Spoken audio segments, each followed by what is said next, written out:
we have already discussed about the different aspect of median test.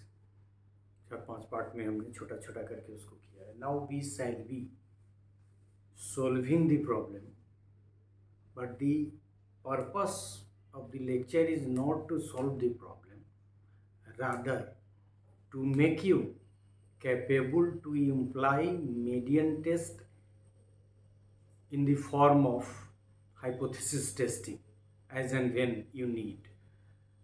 तो as you can see कि one sample median test सुन के थोड़ा अजीब लगता है. वैसे रिसर्च में वन सैम्पल का इस्तेमाल न के बराबर है, लेकिन है तभी तो इसकी चर्चा हुई है और ये एग्जिस्टेंस में आया है. तो एक ही ग्रुप होगा और उस ग्रुप की मदद से हाइपोथेसिस टेस्ट करना है, मीडियन टेस्ट निकाल के. इस प्रॉब्लम को जैसा कि आप देख सकते हैं कि computation of one sample median test, इसको टाइप 1 लिया है. टाइप 3 तरह के टाइप हम लोग सॉल्व करेंगे प्रॉब्लम. 1 सैंपल, फिर 2 sample and more than 2 sample. इसके पार्ट में हम पहले स्टेप्स की बात कर लेंगे. यूजुअल क्लास होता तो कंटिन्यूटी में हम लोग करते हैं, लेकिन इसके बहुत सारे कंस्ट्रेन होते हैं इस तरह के लेक्चर में. बोर्ड भर जाए फिर ये, तो 2 पार्ट में हम लोग करेंगे. Firstly we shall discuss the steps involved in the process of computation of one sample median test, and then we shall take a problem and learn how to write hypothesis and how to interpret the result. So there are certain steps. In this part, we shall discuss about the different steps involved in the process of computation of one simple median test. So this method is being used to know if the median of certain sample is equal to the population median that is assumed. मतलब यहाँ assumed median का concept है. Steps in the process of the computation of one sample median test are as. सारी चीज़ें हम नहीं लिखेंगे. पहला काम जो हम लोग करेंगे, पहला स्टेप जो हमारा होगा, उसमें क्या होगा, हम लोग हाइपोथेसिस बनाएंगे. पूरा लिखेंगे भी नहीं, जस्ट यू अंडरस्टैंड, इतना लिख दे रहे हैं कि आप रिकॉल कर सकें देख के इसको. So formulation of null hypothesis. Generally हम लोग नल हाइपोथेसिस ही बनाते हैं, और हमने आपको बताया भी कि यदि मीडियन टेस्ट में हमको टेस्ट भी बाद में करना है तो काई स्क्वायर पे जाना पड़ता है, और हमने रीजन भी दिए, इसीलिए काई स्क्वायर को हमने पहले किया. तो पहला तो फॉर्मुलेट कर लेंगे हाइपोथेसिस को. दूसरे स्टेप में हम लोग क्या करेंगे कि मीन की एज्यूम तो हम लोग करते ही रहे हैं, मीडियन को एज्यूम करेंगे, मीडियन एज्यूम. और ऑब्वियस है कि ये चीज़ हम हमेशा याद रखेंगे कि मीडियन मिडिल वैल्यू है, एक पॉइंट है, और मीडियन कंप्यूटेशन का बहुत सारा लेक्चर डाला हुआ है, उसको आप देखेंगे. तो दूसरा स्टेप क्या होगा कि हम लोग मीन को नहीं, मीडियन को एज्यूम करेंगे, क्योंकि ये मीन से लेना देना कुछ नहीं. तीसरा काम, जो तीसरा स्टेप हम लोग करेंगे, वो कोडिंग करेंगे. कोडिंग. अब ये कोडिंग क्या होगा, मतलब coding the scores in terms of lower and higher values that of median rather assumed median. मतलब ऑब्वियस है कि हम एज्यूम कर रहे हैं तो मिडिल वैल्यू को एज्यूम करेंगे, उससे कुछ नीचे होंगे, कुछ ऊपर होंगे, तो उसको कोड कर देंगे कि कौन कौन से वैल्यूज हैं जो मीडियन से ऊपर है और कौन कौन है मीडियन से नीचे है. तो ये भी हो गया. Then fourth step is rearranging the data in terms of frequencies of scores above and below assumed median. मतलब डाटा को क्या करेंगे, रीअरेंज. रीअरेंज किस सेंस में, rearrange in terms of frequency. मतलब फ्रीक्वेंसी होगा एफ सबका, फ्रीक्वेंसी ही लिखें सिर्फ, यहाँ एफ ओ एफ ई का कंसेप्ट नहीं है। सो फ्रीक्वेंसी के टर्म में कि कितने ऊपर नीचे हुए, इसके बारे में हम लोग, बहुत आसान है, मतलब आपने कोड कर दिया, ऊपर कितना नीचे कितना, अब उसको गिन किया, लिख लीजिए। So rearranging the data in terms of frequencies of scores above and below, table बना लीजिए।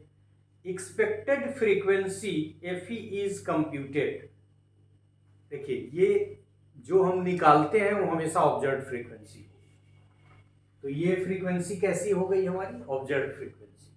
अब हम लोग क्या करेंगे, पांचवें स्टेप में फ्रीक्वेंसी निकालेंगे, कौन वाली, एक्सपेक्टेड फ्रीक्वेंसी। और एक्सपेक्टेड फ्रीक्वेंसी निकालने का फॉर्मूला हमारा होगा 1/2 इंटू एन।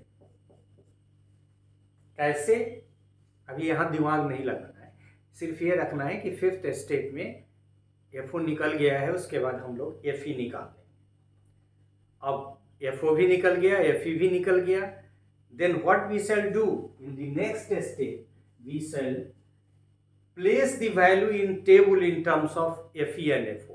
आपको याद होगा काई स्क्वायर में हम लोगों ने क्या लिखा था, एफ ओ लिख दिया, एफ ई लिख दिया, एफ ए का वैल्यू कितना, एफ ई का कितना, फिर F O minus F E, फिर F O minus F E का स्क्वायर, फिर F O minus F E के स्क्वायर को एफ ई से डिवाइड करना, और फिर समेशन जितने भी डाटा है सबका। So placing the value in terms of F E and F E, placing in terms of F E and F O, वही मतलब टेबल बनाएंगे। छठा स्टेप भी हो गया प्लेस करने का।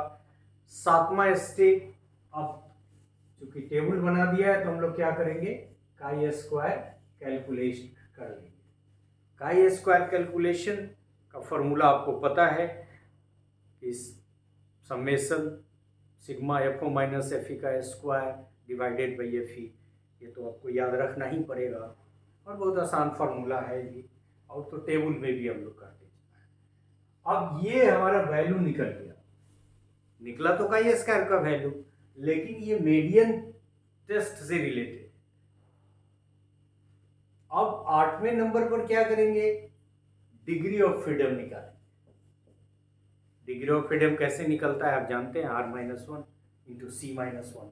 अब इस पे इतना सवाल हम लोग बना चुके हैं, तो इसको बहुत ज़्यादा फिर निकालेंगे ही प्रॉब्लम वहाँ। So finding degree of freedom and the last step interpretation of result. ये भी आपने काई स्क्वायर टेबल से देख लिया है कि कैसे इंटरप्रिटेशन करते हैं, क्रिटिकल वैल्यू देखते हैं। क्रिटिकल वैल्यू का मतलब जो टेबल वैल्यू है, डिग्री ऑफ फ्रीडम की मदद से टेबल वैल्यू देखते हैं, या तो नल हाइपोथेसिस एक्सेप्ट करते हैं या रिजेक्ट करते हैं। तो क्रिटिकल वैल्यू यदि हमारे वैल्यू से ज़्यादा है तो नल हाइपोथेसिस हम लोग क्या करते हैं, एक्सेप्ट कर लेते हैं, और यदि हमारा वैल्यू ज़्यादा है तो नल हाइपोथेसिस को रिजेक्ट कर देते हैं। तो यही 9 स्टेप में हम लोग 1 वे सिंपल मीडियन टेस्ट को समझे हैं। पहला हाइपोथेसिस बनाएंगे, दूसरा मीडियन को एज्यूम करेंगे। जब मीडियन एज्यूम कर लेंगे तो ऊपर नीचे वाले को क्या करेंगे, 2 ग्रुप में बांट देंगे, लोअर वैल्यूज हायर वैल्यूज। फिर उसको रीअरेंज कर देंगे कि बिलो कितना, एबव कितना, बिलो वाले की कितनी फ्रीक्वेंसी और एबव वाले की कितनी फ्रीक्वेंसी। फिर एफ ई निकालेंगे, फार्मूला भी लिखा है 1/2 मतलब n/2। फिर वैल्यू को चूंकि एफ ओ और एफ ई दोनों निकल गया हमारा, तो टेबल में अरेंज कर देंगे। और जब एफ ओ और एफ ई को हमने अरेंज कर दिया तो काई स्क्वायर का फॉर्मूला लगा के काई स्क्वायर निकाल लेंगे।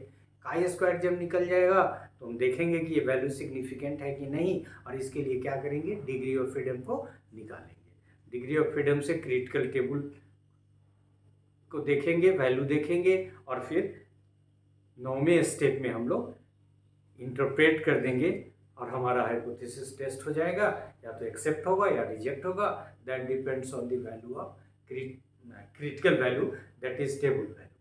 So thank you, we have learned how we can test a hypothesis as and when we have one simple median test. तो सुनने से पहले आपको अजीब लगा होगा कि वन वाला कैसे होगा, but you have learn now. Now we shall take a problem जिसमें वन मेडियन टेस्ट की मदद से, वन सैंपल मेडियन टेस्ट की मदद से हम लोग हाइपोथेसिस टेस्ट करेंगे. So thank you for this part.